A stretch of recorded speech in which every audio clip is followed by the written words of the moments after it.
This is Justin with elitefts, and we're doing something that a lot of the people at elitefts won't do it because they're power lifters, which is incline bench.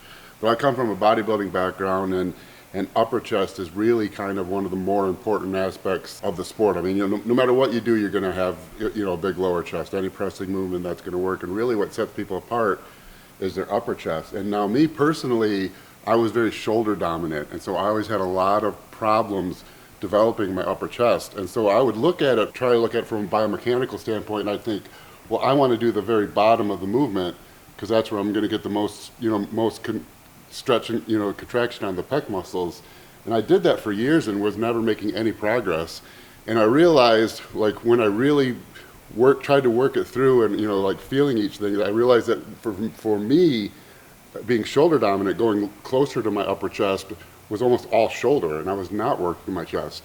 And I changed the movement from that to starting to position about chin or mouth level, and only doing the top portion of the movement. And if you watch videos of me on YouTube, you can kind of see when that transition is. And of course, every comment is saying, that's half rep, that's bad.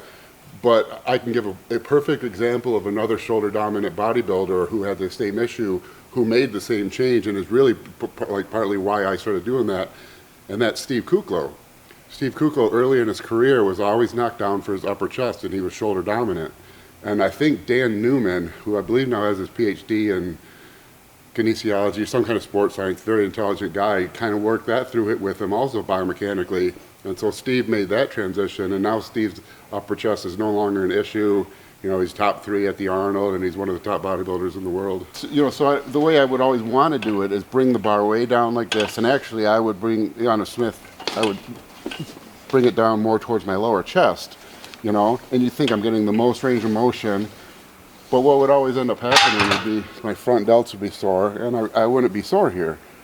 And so I changed the motion to where I sit quite a bit farther down, and I'm actually almost bringing the bar to my chin, like this, and I stop there.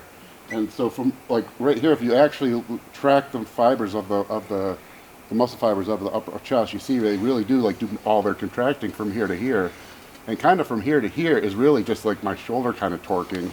And so I changed the motion to this, and it was just a dramatic difference. And now I recommend that for all my clients who are kind of shoulder dominant.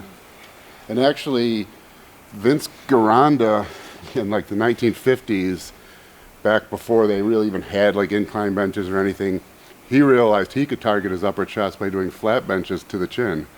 And they would do, I think they call them neck presses or something. And it's kind of the same thing.